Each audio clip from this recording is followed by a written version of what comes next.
Hello guys, magluluto tayo ng milk fish. Ayan. Kasi ako pag nagluluto ako ng milk fish, tinatanggalan ko siya ng hasang. Tapos, magpapainit tayo ng mantika. Na mainit mantika, lagay natin yung pangoy. Pinapatay ko yung kalan. Yan, wala takpan din natin yan. Pagkatapos, papatayin natin yung kalan para baligtarin natin yung bangos para hindi magtatalsik-talsik yung mantika. Ayan. Tatakpan natin. Tapos, i-on natin yung kalan ulit.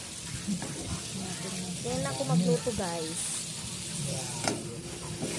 Tatakpan na maluto siya. Sarap yan. Yan guys, pinatay ko na naman yung